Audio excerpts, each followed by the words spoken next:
Last year, the board of Holy Cross Energy, an electric co-op in the Rocky Mountains of Colorado, approved a rate restructuring that didn't go over so well with the solar industry.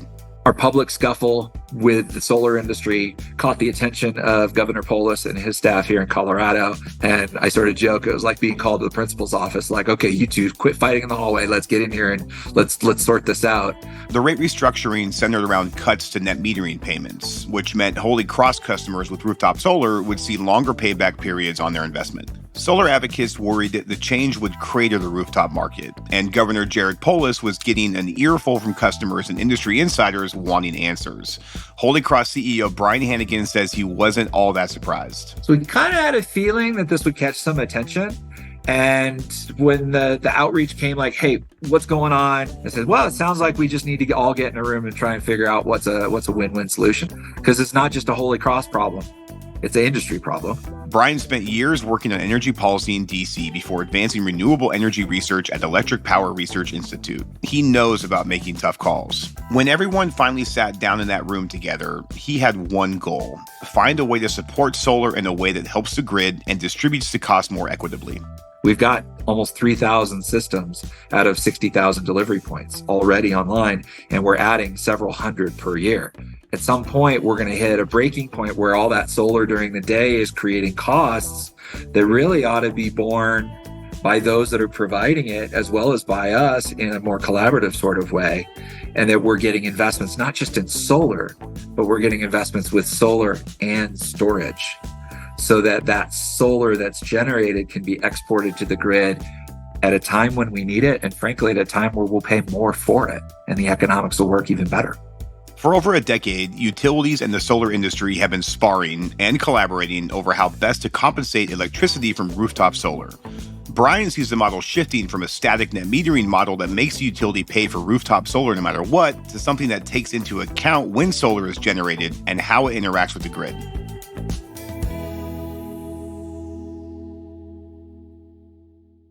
We shouldn't stand in the way of people wanting to put solar on their rooftop just because we're the only ones that think we should be selling electricity. I think the business model for utilities is going to move quickly from one where we're selling all the electrons and being the only game in town to maybe one where we're operating the infrastructure and we're the FedEx of electricity, in the sense that wherever it comes from, wherever it needs to go, we'll get it there on time and at an affordable price and in a reliable manner. This is With Great Power, a show about the people building the future grid today. I'm Brad Langley. Some people say utilities are slow to change, they don't innovate fast enough. And while it might not always seem like the most cutting-edge industry, there are lots of really smart people working really hard to make the grid cleaner, more reliable, and customer-centric. This week, I'm speaking with Bryan Hannegan, CEO of Holy Cross Energy, a co-op in Colorado, about creating a durable, long-term framework for clean, distributed energy. Holy Cross has 45,000 members in Colorado's Roaring Fork and Eagle River valleys, including a number of ski resorts and ranching communities. Its grid has a mix of distributed resources, and it recently hit a milestone of more than 65% renewables. But given its location in the Rocky Mountain West, wildfires and extreme weather are top concerns. Both of those forces are pushing Holy Cross to get proactive in adoption of new technology. And that's created a innovative culture and, frankly, a company culture at Holy Cross that without that, there's no way we could be doing the things that we're doing. Even with our operations crews out there in the field, now using satellite data to understand where's the vegetation risk to our power lines, now using drone flights to understand what is the condition of our system and mapping that back into our GIS. So we've now geolocated all of our assets and we know exactly what they are and when they need to be maintained and repaired. And all of that translates into more reliable service, which is what our members see and which is frankly all our members want. Before we dug into the technology efforts at Holy Cross and how the utility responded to pushback on this restructuring plan, I wanted to hear how Bryan ended up in the utility business in the first place. Yeah, great question. So I had always, as a little kid growing up in Southern California, I was always fascinated with the weather whenever it would show up. I was, I think, 11 years old when we had the really big El Nino winter of 81, 82, and it was raining and mudslides and whatever. And I was glued to the TV. I just wanted to know more. I was on that road. Bryan's interests led him to study meteorology at the University of Oklahoma before heading back west to UC Irvine, where he earned a master's degree in engineering and a PhD in Earth system science. I got more and more engaged in the science, but then it kind of more and more pointed at, hey, if we really want to do something about the risk of climate change, we actually have to do something about how we produce and use energy. This led to a congressional science fellowship, after which he stayed in D.C. And I was lucky enough to land on the staff of the Senate committee overseeing energy and natural resources. But I never really was conscious like, hey, I want to go be a utility executive. It was just this accumulation of bits that sort of all pointed then to working at the Electric Power Research Institute, working at NREL on grid things, and then now leading a cooperative utility. Bryan joined Holy Cross as a CEO in 2017. It wasn't long before he had to navigate some tough choices. So I asked him how he managed the response to the solar restructuring plan last year. One of the things I'm most fortunate for is because we live in a member-owned cooperative, we did hear from our members. We had 300 of them attending a public meeting and speaking directly with our board of directors about their concerns with what we were proposing. And so we're likely to continue to stay the course, but perhaps implement it more gradually over a longer period of time as the technologies adjust, as our behaviors adjust, as people become more and more aware of what we need. And frankly, as we move from when I started, 30-ish% of our power supply coming from clean energy to in January, the number was 68%. And we're projecting that number will be close to 90% by year end 2025 on the way to a goal of being 100% clean and renewable by the end of the decade. And as people see that, and as we get an opportunity to go out into the community and say, this is what it actually means for running the power system. No, we're not kidding. We get that engagement and that conversation that maybe doesn't happen when you just say, bang, here's your new rate design. And people are forced to react to that. It is our intent to have the cost of our electric service match the payments that people make for it. So if you use more, you pay more. If you contribute to the higher demand needs on the system, you pay for that. If you don't use the grid and you generate your own, you shouldn't have to pay anything for the use of that grid. You might have to pay a little something for the option to stay connected in case you do need it, kind of like we pay insurance policies. But we shouldn't stand in the way of people wanting to put solar on their rooftop just because we're the only ones that think we should be selling electricity. I know hindsight's always 2020, but would you do anything differently if you were starting this process now? Actually, I think that the one thing that we might have done is had more lead time in our communications and more, I hate the word, but socialization, in the sense that more conversation about why the rates need to change and not so much what it is. If you look at those who have implemented rate changes successfully, it's been gradual, it's been consultative, it's usually been with a lot of community engagement up front. And that's certainly something we're seeing the benefits of now as we kind of go through the second. It's also great when your members, your customers come to you and they say, it would really help us do what we want to do if you change this to that. We're like, yeah, okay, that works. And so that's hopefully where we'll be as we go forward. And as it pertains to rate changes, obviously, to your point, customer engagement, education is just so key. So can you maybe talk through some specific steps you're taking now to prepare your members for this restructuring? We've proposed to raise our monthly membership charge for all of our customers. That was one part of what we proposed in January of 2023. We're taking public comment on that in advance of finalizing the rate change. We're out talking to town councils and Rotaries and other groups that are interested in finding out more about it. We're communicating on conventional as well as social media. It's featured prominently on our website, and we're trying to drive people there.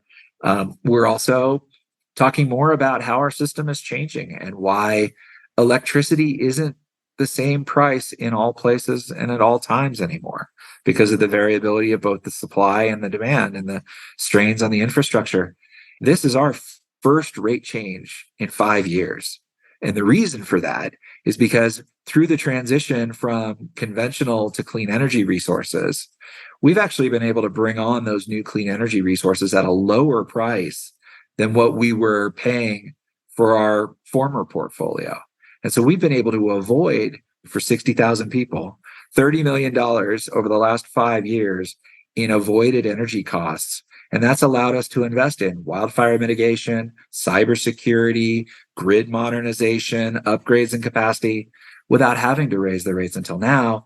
And the current increase in the fixed monthly charge is at most 3 to 4% on a residential bill, compared to 30% for electricity rates nationwide since 2020. Net metering tends to be a pretty polarizing topic. I'm sure you're keeping up with some of the changes in other Western states and larger conversations about the future of net metering. I'd love to hear your take on where net metering is headed. Yeah, so we included a delivery charge in our proposed rate changes in 2023, and that delivery charge would be assessed on the delivery of electricity to a home or a business. So anytime you extracted a kilowatt hour off the grid in order to fuel your energy needs, there would be the cost of the energy, which would be a pass-through, sort of you pay what we paid for it, but there would be a delivery charge associated with the cost needed to recover the investments in the grid and the poles and the wires and the infrastructure. And it really was, Brad, a formula rate, very similar to what we already do for transmission. We just proposed to apply that for transmission or for distribution at the local level. And so of the 10.5 cents that folks were paying, at that time, 7 of it was roughly the energy cost, about 3.5 of it was for the delivery. And we said, hey, we're going to segment those out on the bill. You're going to see those. And anytime you take energy off the grid, you pay both those charges. Net energy metering was then going to be when you deliver energy to the grid, you're going to get revenue at the same amount as it costs you to pull it off. So that's 7 cents, not that 10.5.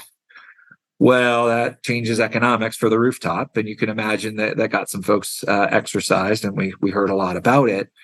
But what we were able to do was actually shine a spotlight on the fact that full retail net metering, if taken to its silly nth degree, if every home is a net zero energy home, if every vehicle has vehicle to grid capability, if all the things that are taking power can also supply it, then in a theory world of 100% penetration, no one pays for the grid.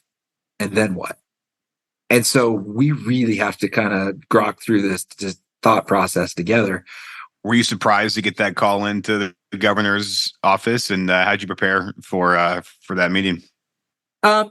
No, I wasn't surprised. I knew that in addition to letters to our board of directors, the solar industry was encouraging conversation with the Public Utilities Commission, which we're not regulated by except if there's a rate complaint. So this was kind of in that vein. But they were also sending letters to the governor's office, the Colorado Energy Office. And when the outreach came like, hey, what's going on? Tell us more about this. We're getting these letters. I said, well, it sounds like we just need to all get in a room and try and figure out what's a win-win solution. If we can figure out what a durable framework is that still gets you the investment in rooftop solar, but also gets you the investment in the grid, we're going to be heroes. Let's sort this out. And so, any stakeholder-driven process, you got a few bites at the apple. We met quite a few times last fall. We're going to continue to meet to kind of work through things, and we'll see where we go. We're seeing a lot, obviously, in terms of how peak demand is changing with extreme weather, with electrification. I'm curious, what does peak demand look like on your system, and how do you see that changing in the years to come? Yeah, thanks. We serve a area of the mountains that is prone to winter recreation. We have a few large ski resorts here. If you've skied at Vail or Beaver Creek or any of the Aspen Snowmass Mountains, you've skied on Holy Cross Energy because our electricity powers the snowmaking that lays down the base when Mother Nature doesn't cooperate. We also power the hotels and the resort communities and all of the service economy and the workers that go along with that. So we're very much winter peaking. We have a system peak of about 275 megawatts that falls pretty consistently between Christmas and New Year's, when everybody's up here and the lifts are cranking and the restaurants are full. But we also have a growing summer peak of about 150 megawatts. And interestingly enough, that summer peak is growing faster than our winter, because as the climate warms, we're starting to hear more interest in air conditioning, not just heating. We're also seeing a lot more electricity consumption for the off-season pursuits, the hiking, biking, fishing, rafting, all the good things. And so seasonally, we've got that winter peak, but a growing summer interest with a couple of shoulder months that are, more down in the 100 range. But then during the day, we're seeing a daily peak that, like most utilities, is between the hours of 4 and 9 p.m. That's getting to be a little bit of a challenge, given that as people electrify, you get home 5 or 6 o'clock. What's the first thing you do? You put in that electric vehicle, you crank up that heater, you heat up the stove, you do your things, right? And so our challenge is going to be, how do we actually manage the peak production from our wind and our solar resources, which solar in particular, it's not from 4 to 9 p.m., right? How do we match the peak in the production of those resources with the peak in the demand for electricity, which not only is 4 to 9 p.m., but increasingly also in the morning when people wake up and they're like, it's cold in here. I got to crank up the heater. And so matching those shapes is going to be what every self-respecting utility is going to have to do. And so how can we make everything that plugs in flexible and responsive if we need it to be? How can we make the supplies of electricity flexible and storable for hours, days, weeks, even longer? Flexibility is what we need more than anything. People say, well, I'm going to give you more solar and that'll help move you guys up towards your 100% clean energy goal. And I'm like, can you please give it to me at 4 or 5 o'clock and not at noon? Because at noon, I've already got too much. And we see this with the duck curve in California and other places. It's actually happening here in wintry Colorado as well. So on the demand side, you've got a program called Peak Time Payback for your residential and commercial members. You get credits during times of peak demand. Maybe tell us a little bit about that program you guys are running. Yeah, so the Peak Time Payback program is your classic demand response. It is something that basically members can sign up for a mailing list where they'll get a text message or they'll get an email or the communication of their choice, letting them know that, hey, tomorrow afternoon between 4 and 9 p.m., we're expecting to hit our system peak, which is a determinant of our capacity needs and our capacity costs that we have to pay to our wholesale providers, Guzman Energy and Public Service Company Colorado, XL. And so it'd be really great if, you didn't use as much energy during that time, so we all didn't have to pay as much. And so to help you out, we're going to pay you $1, and we've proposed to increase this to $1.50 in our current proposed rate changes. But we'll pay you $1.50 for every kilowatt hour you don't use during that period. And so it's like 10 or 15 times the regular energy rate. You get that back by conserving during that peak window. And so if you're able to turn your thermostat down or shut off some lights or go out to eat somewhere rather than cook at home, or put your car charging on standby for a while. You can do a lot to help shape the grid and make that peak and valley that we have in our current load profile become more of a plateau where the system gets used more efficiently. We don't have to build any more than we need. We don't have to pay for any more capacity than we need. And so that's one of the demand response programs. Another one that we are working on is called Power Plus. It's zero money down, 0% financing on the utility bill for battery storage. We started with Tesla Powerwalls. We've now expanded it to a variety of bring your own devices. But basically, we'll finance and take all the upfront costs, and then we'll spread that out over your utility bill payments as a second line so that you're basically leasing to own batteries for your home or your business. And we'll pay you on top of that a bill credit to lower your loan payment if you allow us to use the battery at certain times of day as a grid resource to store extra renewables or make up for the gusts of wind that aren't there, et cetera, and so forth. And then the other thing that I really like is we're giving away free level 2 electric vehicle chargers. 2 to every homeowner, 4 to every business owner. The only thing that we ask is that you enroll in programs which allow us to manage the rate of the charging during those peak events. And so you can get that bill credit by joining the same program as Power Plus. And it makes it really profitable for our members to help in the management of the grid. It's a great way for them to reduce their overall energy costs. As somebody in the market for an EV right now, that sounds like a very nice incentive to get a free level 2 charger. So kudos on that. Camu, I'm intrigued to talk about some of the work you're doing with them. I believe you deployed their grid orchestration software. Can you explain how the software works and how Holy Cross is leveraging it across its DERs?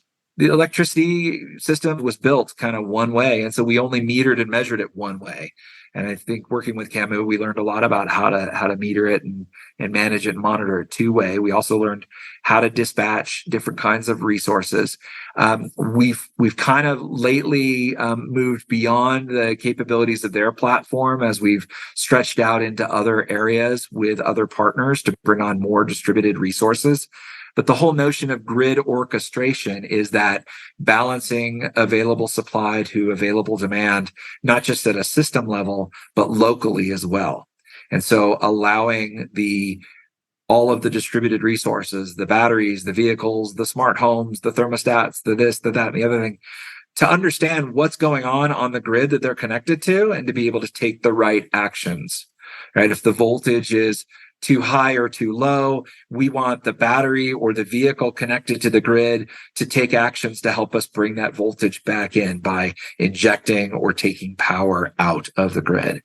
And so Camu, Virtual Peaker, Energy Hub, there's an ecosystem of what we call DERMS, DER management system providers that are out there that are offering different degrees of capability. And as we've pushed forward pretty aggressively on the front end, we've almost engineered our way out of being a good customer in the sense that we're starting to ask for things now at a speed and a pace that, frankly, we need some special partners that are willing to roll up their sleeves with us. And Camu was a huge help to us in getting going in that regard. And, we'll look for opportunities to work again with them in the future.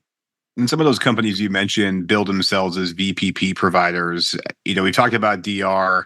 I'm curious, as a guy who's very in tune with emerging technology, what is your take on virtual power plants? Is there a difference between, a DERMS and VPP?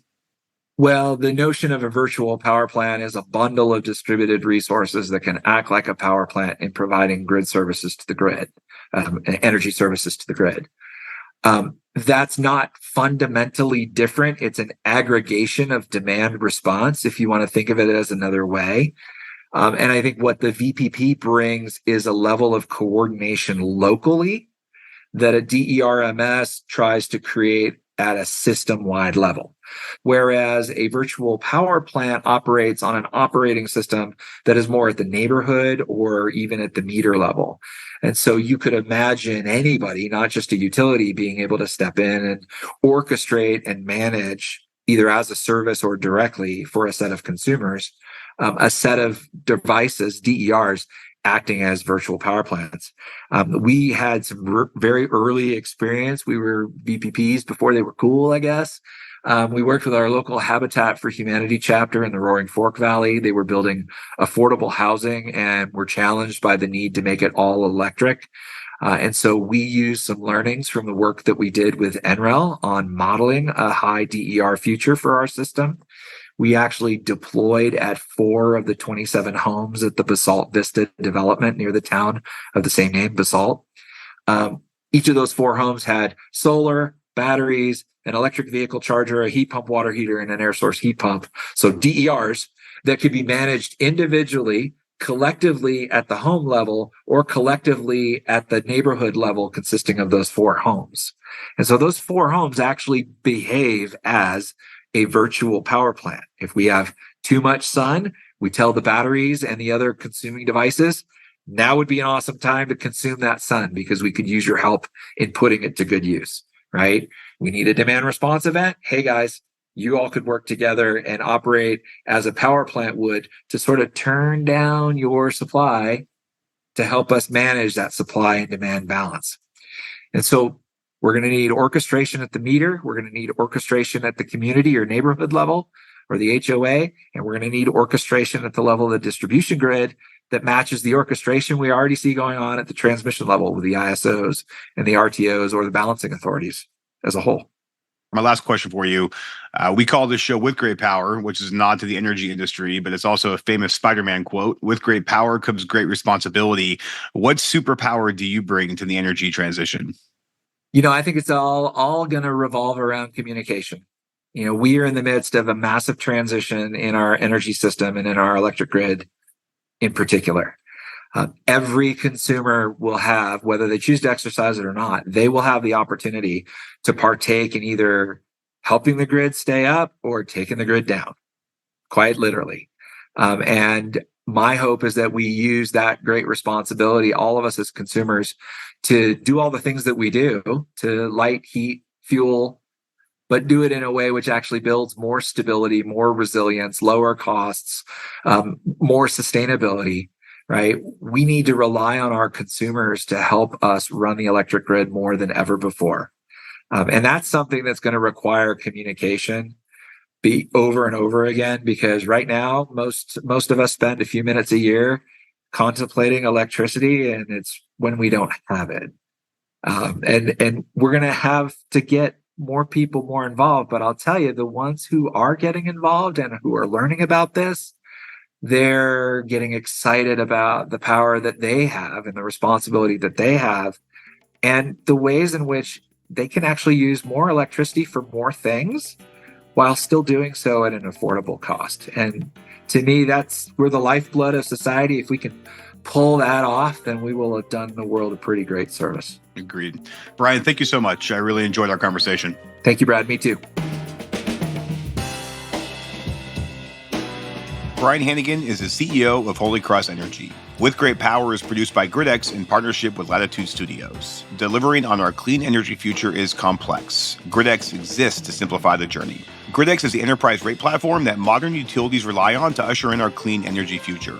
We design and implement emerging rate structures, and we increase consumer investment in clean energy, all while managing the complex billing needs of a distributed grid. Our production team includes Aaron Hardick and Mary Catherine O'Connor. Ann Bailey is our senior editor. Stephen Lacey is our executive editor.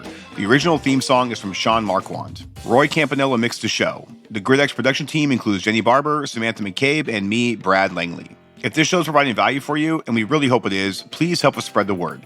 You can rate or review us on Apple and Spotify, or you can share a link with a friend, a colleague, or the energy nerd in your life. As always, thanks for listening. I'm Brad Langley.